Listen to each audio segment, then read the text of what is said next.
Bueno, vamos a orarle al Señor. Padre nuestro que estás en los cielos, bendito Rey, ayúdanos en esta mañana a disfrutar de tu palabra, a disfrutar del conocimiento de ti. Ayúdanos en esta mañana a crecer en ti, a ser mejores cristianos a la luz de tu palabra. Necesitamos que nos instruyas, Dios, para orar mejor.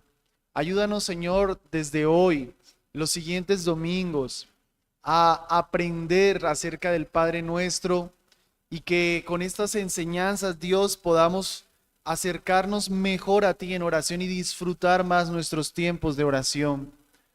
Bendice por favor, Señor, al predicador para que sea instruyéndonos conforme a tu palabra. En el nombre de Cristo te oramos, Dios. Amén. Buenos días, querida iglesia. Vamos hoy a estudiar el prefacio del Padre Nuestro. Como se los dije, vamos a cada domingo tomarnos el tiempo de estudiar los distintos elementos que hay en el Padre Nuestro. ¿Quién ha hecho el ejercicio de memorizarlo? Vamos al final a repasar el Padre Nuestro, así que rapidito, miren y repasen. Ok, pregunta 107. ¿Qué nos enseña el prefacio del Padre Nuestro? Respuesta. El prefacio del Padre Nuestro, que es: Padre nuestro que estás en los cielos, nos enseña a acercarnos a Dios con toda santa reverencia y confianza, como hijos de un Padre que es capaz de ayudarnos y que está dispuesto a hacerlo, y que deberíamos orar con otros y por otros. Entonces, hermanos, otra vez, el Padre Nuestro tiene un prefacio, una primera parte: Padre nuestro que estás en los cielos. Lo que nos vamos a proponer hoy es ver toda la riqueza que podemos aprender de la oración y de cómo orar mejor a la luz de esa breve sentencia. Recuerden que lo hacemos con nuestro Teo devocional. Teo, de T de teología, E de experiencia, O de oración. Para tomar de la T los elementos doctrinales, las verdades profundas, de la E de experiencia, cómo eso lo vivimos, y de la O de oración para adorar a nuestro Dios. Pero quisiera que me tuvieran un poquito de paciencia de aquí en adelante, porque sí voy a mantener teología, experiencia, oración, pero hermanos, se me cruza mucho. Es muy difícil solo tocar la teología en los asuntos del Padre Nuestro, porque tienen que ver con cómo debemos orar. Entonces, de vez en cuando voy a estar haciendo siempre aplicaciones, ¿ok? Pero bueno, vamos entonces adelante a mencionar unos asuntos propiamente de la oración. Como que en el estudio reflexioné en que esto no lo hemos tratado y quise aprovechar ahora. Hermanos, ojo aquí. Cuando oramos, la oración no cambia a Dios ni su decreto. Cuando nosotros nos acercamos a orar, nosotros nunca vamos a poder hacer que Dios cambie ni Él ni sus decretos. Si Dios ha decretado que alguien sea salvo, podemos orar que no. Bueno, mentira, esa no es la oración normal de un cristiano. Más bien, si Dios no ha decretado que alguien sea salvo, podemos pedir, hacer lo que queramos, que Dios no va a cambiar su decreto, ni va a cambiar en su esencia. Jamás nuestra oración puede cambiar a Dios, pero, ojo aquí, la oración sí cambia las cosas. Porque lo que pasa con la primera oración es que alguien me puede decir: pues si ya todo está decretado, si ya Dios dispuso, si mi oración no afecta, entonces ¿para qué oro? Y es, digamos, un razonamiento lógico, sí, tiene sentido. Si ya Dios decretó todo, si ya todo está planeado, ¿para qué oramos? Pero entonces hemos de entender que no oramos para cambiar a Dios. No, porque Él ya lo ha decretado. Pero, aunque Dios ya ha decretado todas las cosas, Dios ha decretado los medios para llegar a ese fin. Y uno de los medios para llegar a ese fin es la oración. Ese es el punto.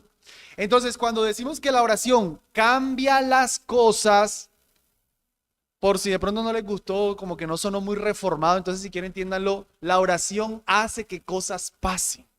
La oración sí, hermanos, sí hace que algo está sucediendo, yo le clamo al Señor y el Señor responde mi oración, pero ojo, desde el decreto del Señor Él ya lo tenía planeado, pero había decretado que era por medio de nuestra oración que eso iba a suceder. Otra ilustración, también un poco compleja, pero creo que nos puede resultar incluso más fácil, es la de la salvación. Nosotros creemos que Dios ha elegido personas para salvación. Esas personas serán salvas porque Dios las eligió, pero ¿qué se requiere para que sean salvas? Pregunta. Que se les predique el evangelio. Entonces Dios decretó la salvación, pero decretó el medio para llegar al fin.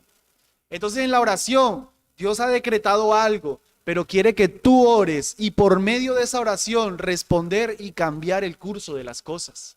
Miren conmigo Segundo de Reyes 21 al 6.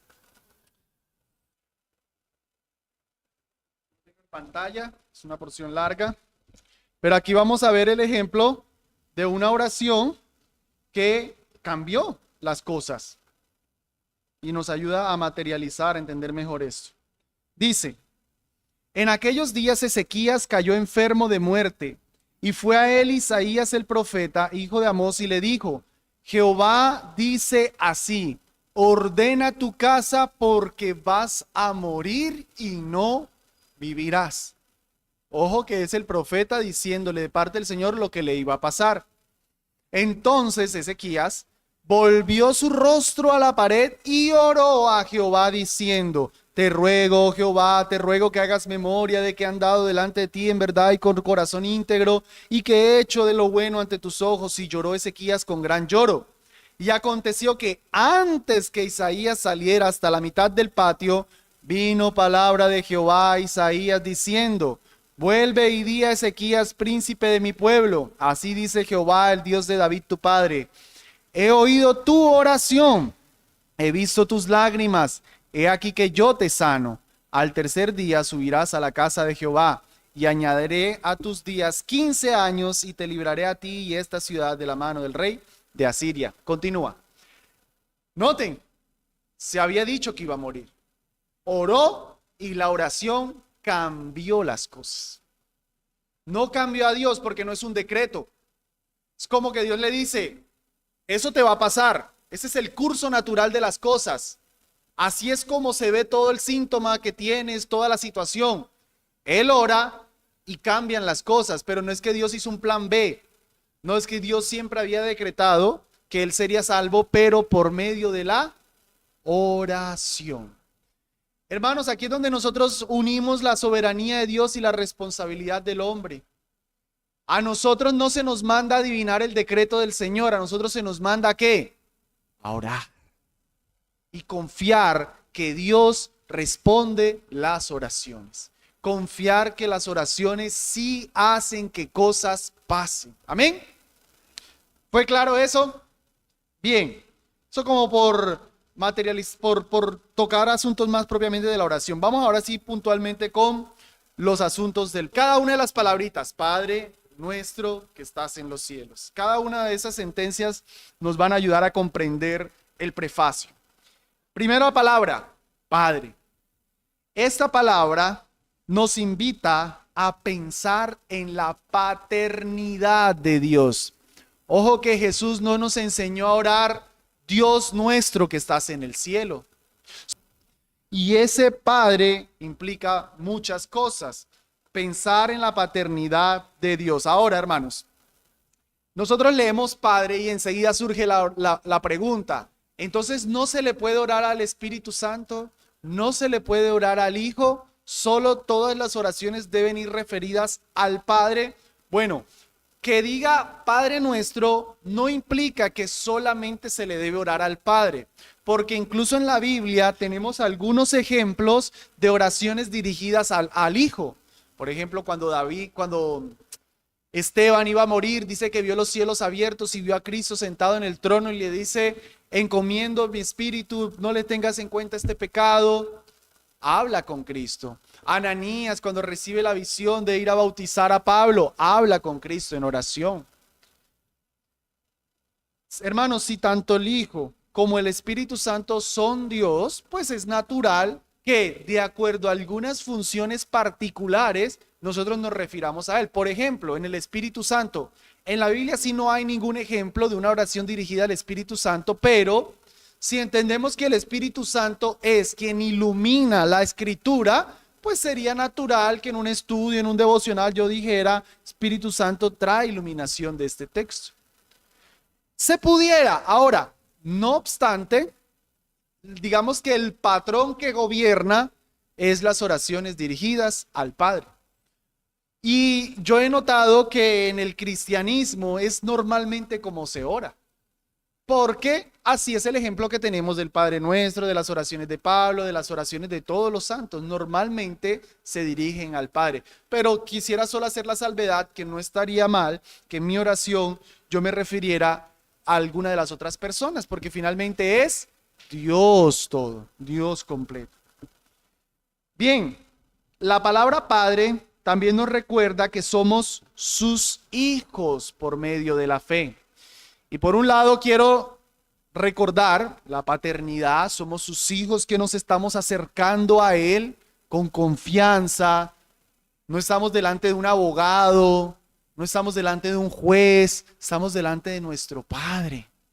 Somos sus hijos, pero también excluir a los que no son sus hijos. Los hijos de Dios somos los que tenemos el privilegio de acercarnos a Dios en oración y que Él nos atienda con toda diligencia, que Él nos presta atención, que Él está dispuesto. Los hijos de Dios, no los impíos, no todos son hijos de Dios. Gálatas 3:26 nos dice, lo tengo aquí en pantalla: porque todos sois hijos de Dios por la fe en Cristo Jesús. Es por la fe en Cristo que nos hacemos hijos de Dios y es por creer en Cristo que podemos orar: Padre, verdaderamente, nuestro Padre. Nos acercamos con confianza a Él. Romanos 8:15 dice: porque no habéis recibido el espíritu de servidumbre para estar otra vez en temor, sino que habéis recibido el espíritu de adopción, por el cual clamamos: Abba, Padre. ¿Quién me recuerda qué significa Abba, Padre? ¿Qué significa esa palabra tan rara? Padre mío, sí. Muy bien, es un término muy afectivo. Es como si nosotros dijéramos hoy día papito. Sí, nosotros pues al papá uno no, pues, o por lo menos yo no le digo padre, necesito tal cosa, ¿no? Uno le dice papi, papito, a lo mucho papá, a lo mucho. Afectivo. Ahora, no estoy diciendo con eso que entonces, papito Dios, te pido, no, sino la confianza, la cercanía. El otra vez que no nos estamos acercando a una persona indolente a ver si la convencemos de que nos conceda las cosas. No, nos estamos acercando a nuestro Padre. El Espíritu Santo en nosotros clama: Abba, Padre, con toda confianza, mi amado hermano. Entonces, el prefacio de la oración nos recuerda la paternidad de Dios, acercarnos a Él como nuestro Padre, y nos recuerda entonces una relación, que tenemos una relación cercana y nos podemos acercar con confianza a Dios. Con confianza a Dios. El texto de Mateo 7 dice: pedid y se os dará, buscad y hallaréis, llamad y se os abrirá. Todo eso nos hace pensar en la oración, porque todo aquel que pide recibe, y el que busca halla, y el que llama se le abrirá. Aquí viene la clave, aquí viene la clave. ¿qué hombre hay de vosotros que si su hijo le pide pan le dará una piedra? ¿O si le pide un pescado le dará una serpiente? Me encanta esa declaración del Señor Jesús. Si nosotros, Él está diciendo, miren, si ustedes que son malos padres, su hijo les pide algo, nunca le van a dar algo para dañarlo. Y hace la mega diferencia. ¿Cuánto más vuestro Padre que está en los cielos dará buenas cosas a los que le pidan? O sea, no hay ningún padre que su hijo le pida comida, le dé una serpiente. No hay ningún padre que quiera darle algo malo a su hijo. ¿Cuánto más el Padre de los cielos? Si ustedes que son malos hacen eso bueno, su Padre en los cielos hará mayor. Entonces, amados, el prefacio otra vez nos recuerda que podemos acercarnos a Dios como nuestro Padre con una actitud confiada. ¿Qué más dice el Padre? ¿Qué más dice el prefacio? Padre nuestro. Vamos a quedarnos tal vez en mi enseñanza un poquitico más aquí. La palabra nuestro nos enseña a orar con otros y por otros. Otra vez, no nos enseñó Jesús a orar Padre mío, sino Padre nuestro. Y eso es importante. Eso implica otra vez que oramos junto con otros. Somos otros los que decimos nuestro y que oramos por otros. Es mi Padre que está dispuesto a ayudarme a mí, pero está dispuesto a ayudar a otros hermanos. Entonces, la oración congregacional tiene todo el sentido a la luz del Padre nuestro. Cuando nosotros nos reunimos como iglesia a orar, nosotros oramos nuestro. De hecho, les he recordado a los hermanos que oramos, yo mismo me lo tengo que recordar, cuando en el culto oramos, uno debe orar siempre en términos de nosotros. Uno no ora aquí por mí mismo. No, oramos por nosotros. Perdónanos, ayúdanos, Señor, como iglesia. Y todos estamos ahí, no es, escucho la oración que está haciendo el que está orando. Ay, qué bonito ora. No, yo estoy con esa oración. Él está diciendo en un momento, perdónanos Dios, yo estoy ahí con eso. Sí, Señor, perdónanos. Él está diciendo, ayúdanos, yo estoy ahí con eso, ayúdanos. O sea, yo estoy ahí. Yo no simplemente bajo el rostro, cierro los ojos y hasta que Él diga amén, ya los levanto. O aprovecho la oración para irme al baño. O aprovecho la oración peor para responder un WhatsApp. No, porque estamos orando nuestro. Somos todos los que estamos orando. Es una oración que toda la iglesia eleva al Señor, aunque uno ore. Aunque uno ora. De ahí que no practicamos lo que hacen algunas iglesias, de que una persona está orando y el otro está por allá repitiendo una cosa y el otro está haciendo su propia oración y eso empieza todo el mundo a hablar y eso ya es un desorden. Y eso, yo he tenido esa experiencia, recuerdo una vez varias veces tuve esa experiencia y yo dije amén, yo era el que estaba dirigiendo, ¿no? Bueno, entre comillas dirigiendo. Y yo dije amén y era tanta la bulla que seguía. Yo amén, como ya terminé, y ahí sí. No, hermanos, una sola persona dirige y todos los demás siguen en la oración. Yo no estoy orando aparte. Ahí dice, ay, el momento de la oración, aquí te voy a pedir por mis cosas. No, estamos orando congregacionalmente. ¿Sí, mi hermano? Sí, sí, sí. Sí, eso de cada quien ore a su Dios, cada quien ore a su manera, no. Todos congregacional.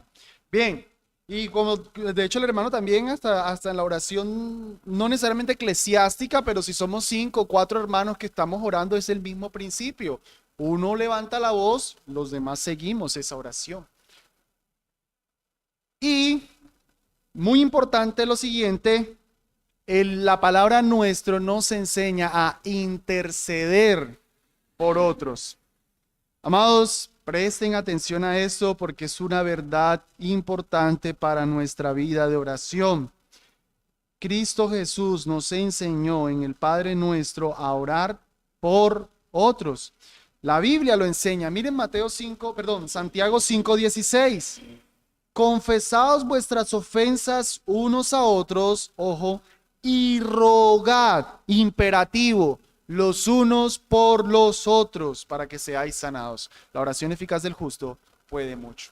Puedo citar más versículos, pero solamente este, donde se nos dice orad por otros, rogad los unos por los otros. Si la Biblia me manda rogar por otros y yo no lo hago, ¿cómo se llama eso en las palabras del mismo Santiago? El que sabe hacer lo bueno y no lo hace, le es pecado. Amados, la Biblia nos manda a orar por otros. Es un mandato orar por otros. Eso está implícito otra vez en nuestro. Sí, vamos en oración por nuestras necesidades, pero si solamente vamos en oración por nuestras necesidades, estamos orando mal. Porque la Biblia nos manda a orar por otros. No solamente es un mandato, no solamente es que la Biblia nos los ordene, sino, en segundo lugar, es un deber. Miren estos términos en los que Pablo habla en 2 de Tesalonicenses 1:3. Debemos siempre dar gracias a Dios por vosotros, hermanos, como es digno, por cuanto vuestra fe va creciendo y el amor de cada uno de todos vosotros abunda para con los demás. Porque eso estaba sucediendo en esa iglesia. Ojo, ojo, ojo. ¿Van mal o van bien las cosas en la iglesia de Tesalónica? Según ese texto, ¿van bien o van mal? Van bien. Y como van bien, Pablo se expresa en términos de es un deber orar porque van bien. Ojo aquí, porque es que tal vez sí, puede ser que sí oremos por otros, pero cuando sabemos que el otro está mal. Y pues no, pues bien, qué bueno hacerlo. Pero noten que aquí Pablo ve como un deber orar cuando las cosas van bien en la iglesia. Se le escuchó, estos hermanos abundan en fe, están creciendo en amor, están abundando para con los demás. Mejor dicho, esta iglesia está súper bien. Tengo que orar. Me tocó cancelar mi lista de oración por mi aguijón en la sangre, me tocó cancelar mi lista de oración por mis necesidades, por la salud, por lo que sea. Me tocó dejar eso a un lado. Tengo el deber, la obligación de orar por esos hermanos que les está yendo bien. Wow, hermanos. ¿Cuándo fue la última vez que dice gracias al Señor por la vida de otro hermano? Gracias Dios porque ese hermano lo veo firme. Gracias porque ese hermano es fiel a ti, oh Dios. Gracias por ese hermano querido que le diste un trabajo. Gracias por esto, por aquello.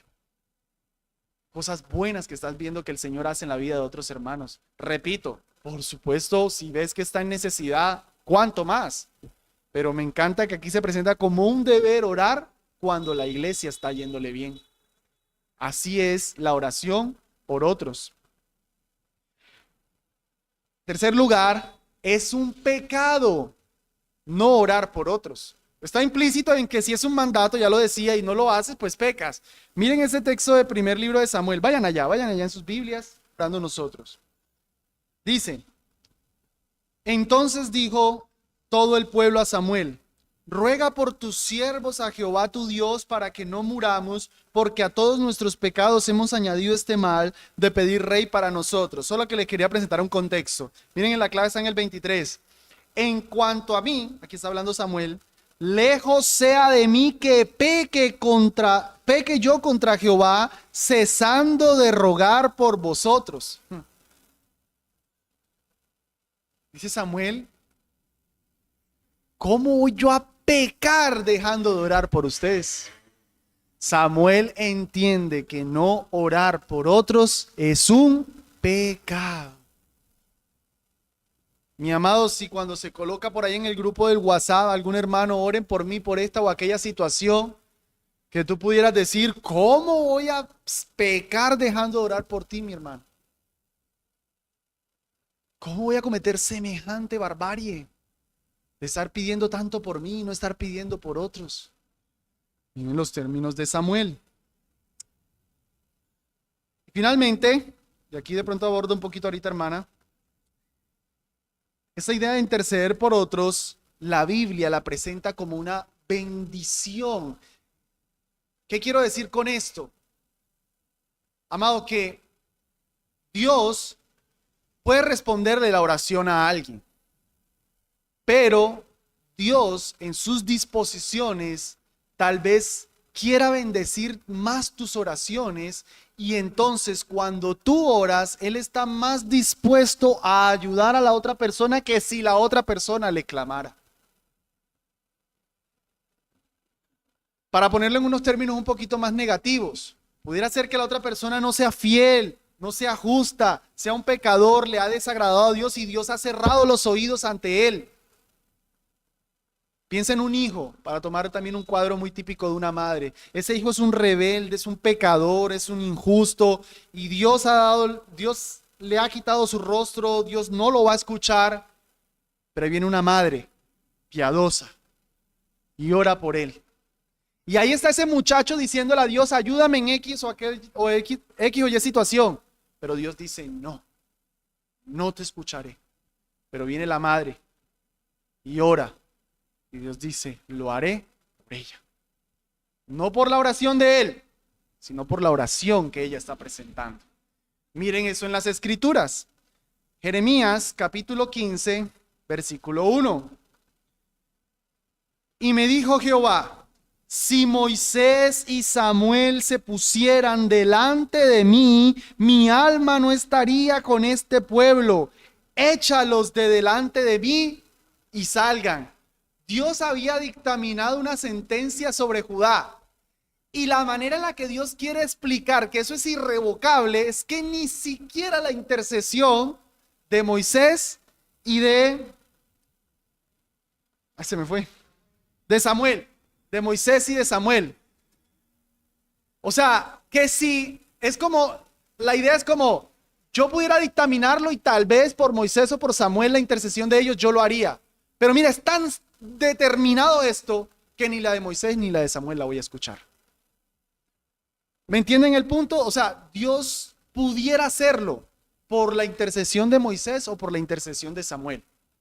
No la de ellos, por la de Moisés o por la de Samuel, pero es tan determinante que ni siquiera ese último apelativo Dios lo tiene en cuenta en este caso. O sea que hay casos, hermanos, en los que Dios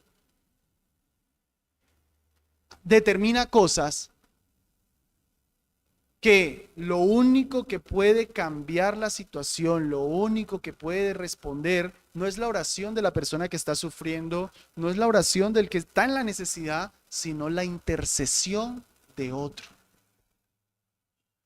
De hecho, muchas veces, y es algo en mi práctica de oración, cuando pido por personas incrédulas, muchas veces le refiero al Señor es por misericordia a, no sé, si es un cónyuge incrédulo y ella tiene su esposa creyente, Señor, por misericordia a ella, a tu hija, ayúdalo a él. Pues así es como yo lo practico en mi oración. Porque ¿qué misericordia va a pedir yo por un impío? Dios está irado contra el impío todos los días, no es su padre. Pero entonces yo pienso en el dolor del creyente y yo, Señor, por misericordia a tu hijo. Porque entiendo que ese hijo del diablo no lo merece, pero la intercesión de otros, el Señor pudiera responderla. ¿Sí, mi hermano?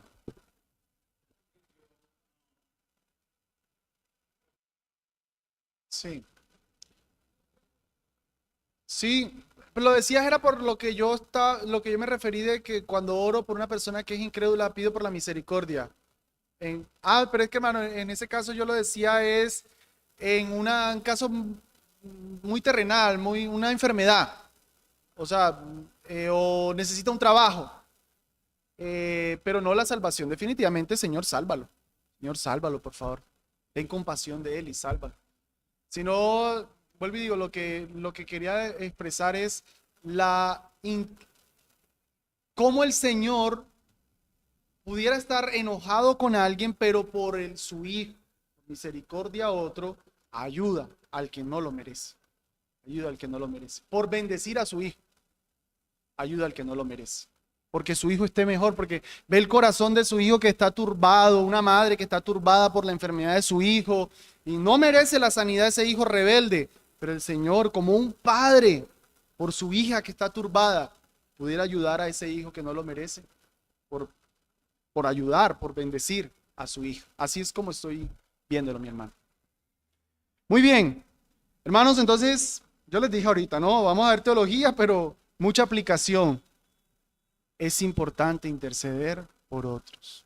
Es importante interceder por otros. El Señor nos los implicó en el Padre Nuestro. Tenemos que practicar más.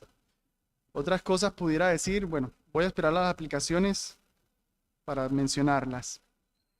La tercera parte, entonces, Padre nuestro que estás en los cielos. Estás en los cielos nos ayuda a pensar en la grandeza de Dios. Él está en los cielos. Por tanto, nosotros cuando venimos en oración, deberíamos, como lo tengo ahí, contemplar antes que pedir. Noten que el Señor Jesucristo enséñanos a orar. Ok, cuando vayan a orar, digan, te pido Dios que por favor me des tal cosa, después di santificado sea tu nombre, venga tu reino. No, no, no, no, no. Les voy a enseñar, Padre nuestro que estás en los cielos. Ni siquiera la petición de santificado sea tu nombre. Antes de pedir, adora. Antes de pedir, te estás acercando al Padre. Antes de pedir, recuerda que Él está en los cielos. Antes de pedir, recuerda que no es solo tu Padre, es de otros. Antes de pedir, contempla a Dios. Eclesiastés 5, 1 al 2. No lo tengo en pantalla. Vamos al libro de Eclesiastés. Dame termino la idea y ya te doy la palabra, mi hermano. Eclesiastés.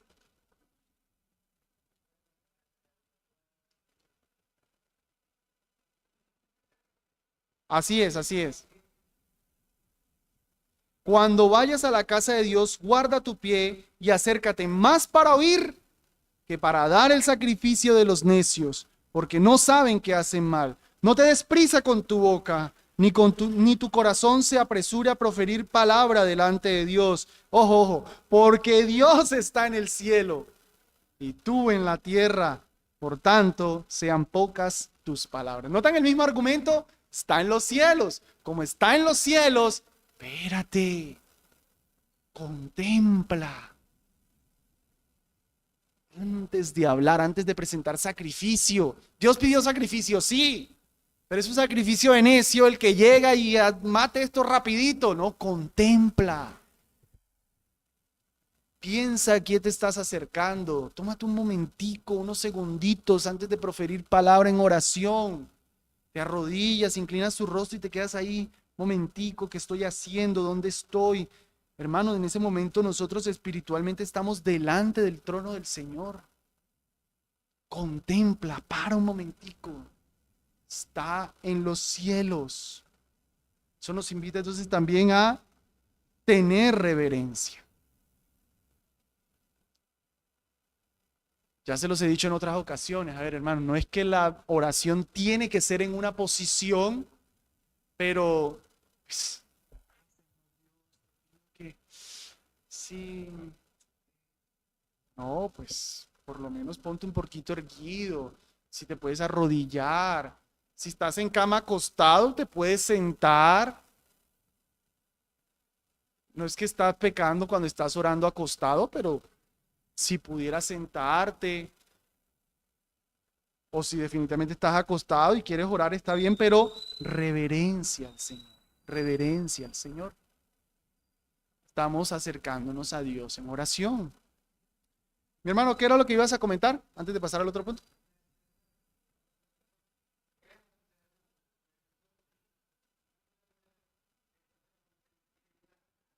Ajá, ajá. Y contemplar. Ajá, ajá, ajá, ajá. Así es, así es. Porque en esos momentos, para reforzar lo que está diciendo el hermano, de quedarnos entonces en silencio y luego sí podemos empezar a hablar,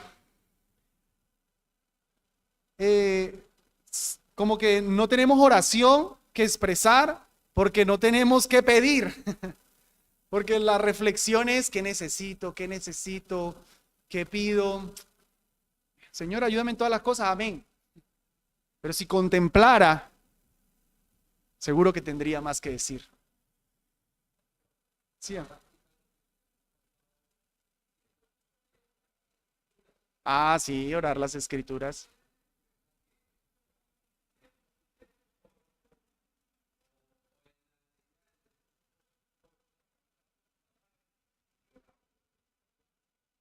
Sí, mi hermano, bien. Y que está en los cielos, entonces finalmente nos recuerda también que Dios está en control. Él está en los cielos, Él está gobernando. Bien, pero estar en los cielos nos enseña otra cosa. Son tres partes, pero son cuatro enseñanzas. Padre, la paternidad, nuestro, oramos con otros y por otros, que estás en los cielos, nos enseña que Dios está arriba, reverencia, pero que está en los cielos implica algo, que nosotros estamos en la tierra. No lo dice, ¿no? Está implícito. Pudiéramos decir que casi que el Señor nos enseñó a orar, Padre nuestro que estás en los cielos y nosotros en la tierra. Entonces esa parte que quedó implícita y nosotros en la tierra, de hecho la debí poner en la diapositiva así, y nosotros en la tierra entre corchetes como que agregado. Pero bueno, estás en los cielos, es que nosotros estamos en la tierra, entonces eso nos ayuda a pensar en nuestra bajeza. Necesitamos, déjame terminar la idea. Necesitamos entonces, hermanos, orar. No oramos porque aunque no lo querramos decir, o por allá en el subconsciente, nos quedó la enseñanza, Padre nuestro que estás aquí y yo en los cielos. No oramos porque no necesitamos a Dios. Mi amado, si tu vida de oración son el devocional 2 minutitos ahí, mi pan y ya, no necesitas a Dios. Tú no necesitas a Dios. Tú eres Dios que estás en los cielos. Tú eres el que está en los cielos y Él está en la tierra. Tú no, ¿para qué lo buscas? No lo necesitas. Eso es lo que practicamos. Eso es ateísmo práctico, hermanos. Me meto en un negocio y ¿para qué pido si ya esto está cuadrado todo? Cuando veo que el negocio está difícil, ahí dice, ay Señor, por favor, ayúdame, te lo pido. Porque el negocio se ve difícil. Pero ya lo tengo todo, ya tengo los contactos, ¿para qué? Hermanos, eso es ateísmo práctico. Que está en los cielos es que estamos en la tierra y que lo necesitamos. Orar es un privilegio, no un deber. Nos toca predicar, tienen que orar. Nos toca decir, hagan rutinas de oración. Pero no nos están diciendo, oiga, los obligo a pasear. Oiga, los obligo a dormir. Los obligo a comer, ¿no? ¿Verdad? Eso, qué rico. Comida, ya voy. Porque entendemos que eso es un privilegio, no un deber.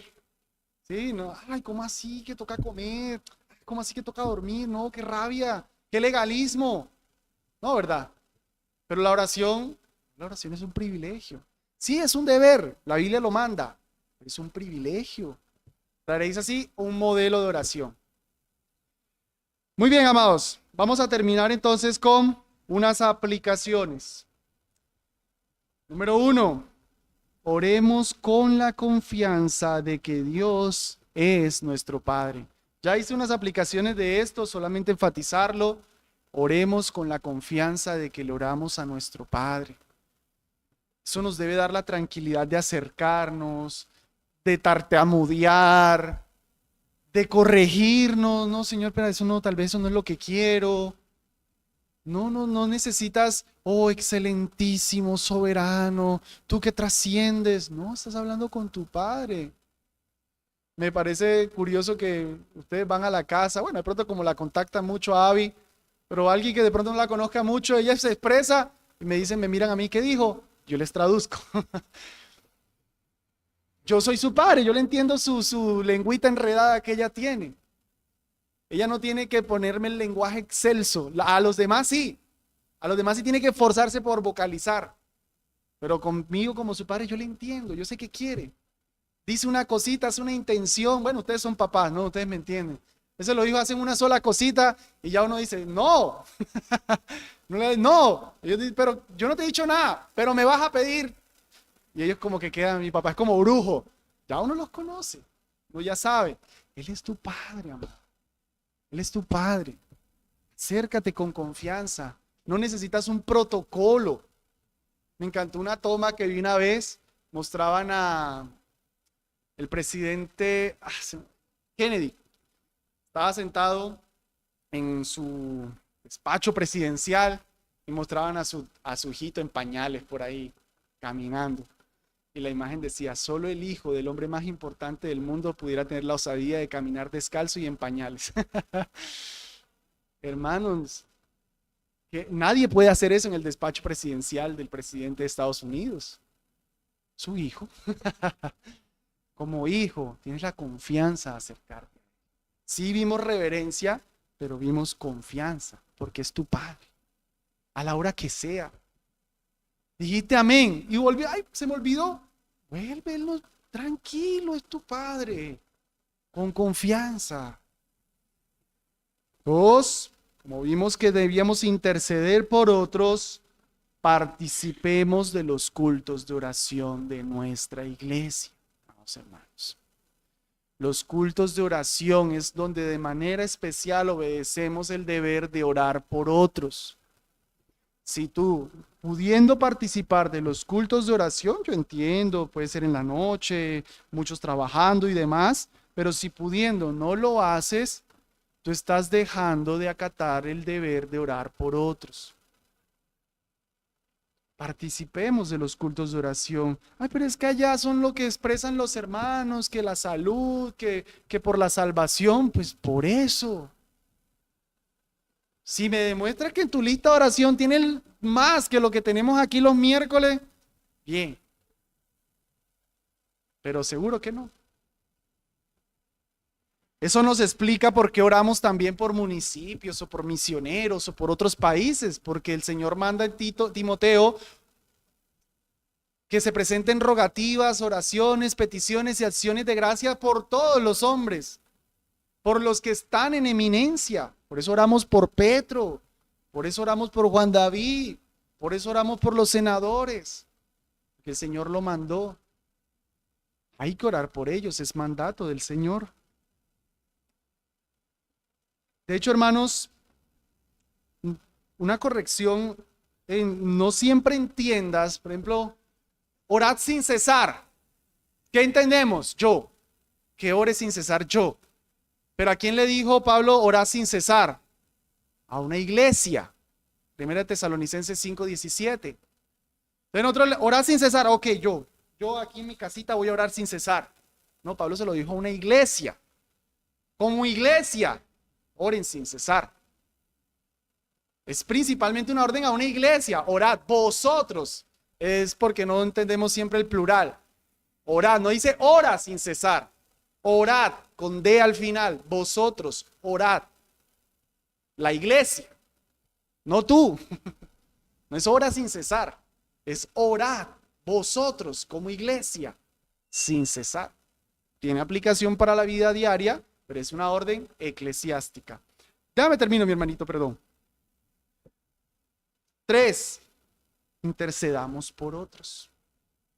Hermano, la lista tuya de oración empieza a incluir a otros. Eso incluso, si somos bien intencionales, nos anima en la comunión unos con otros. Cuando hablas con otro hermano, ahí es donde tú te vas, ya sea porque lo exprese puntualmente, ora por mí en tal situación, o ya sea porque tú visitaste a ese hermano y tú te diste cuenta como que el hijo no lo respeta mucho, ya tú vas para tu casa, lista de oración, que el hijo lo respete más, o que el papá sea un mejor papá, etc. Y cuarto, tengamos mayor actitud de adoración al orar. Lo debí poner en oración para hacerle una rima. Mayor actitud de adoración en la oración. Eso es la diferencia entre el privilegio y el deber. Vas a orar, vas a adorar. No vas a pedir, vas a adorar primeramente. Y en tu adoración pides. Qué bueno es el Señor. Pero primeramente vamos a adorar. Oremos. Padre bueno, gracias por darnos el privilegio de acercarnos a ti en oración. Gracias por estas verdades que ahora nos enseñas, nos ilustras, nos aclaras. Te pedimos, Dios del cielo, que por favor seamos prontos por tu Espíritu Santo a disfrutar el privilegio de la oración haciéndolo de una mejor manera, Señor. Eres nuestro Padre, te gozas de que nos acerquemos. Queremos acercarnos mejor, Señor, a ti. En el nombre de Cristo y por la intercesión del Espíritu. Amén. Bien, amados, preguntas.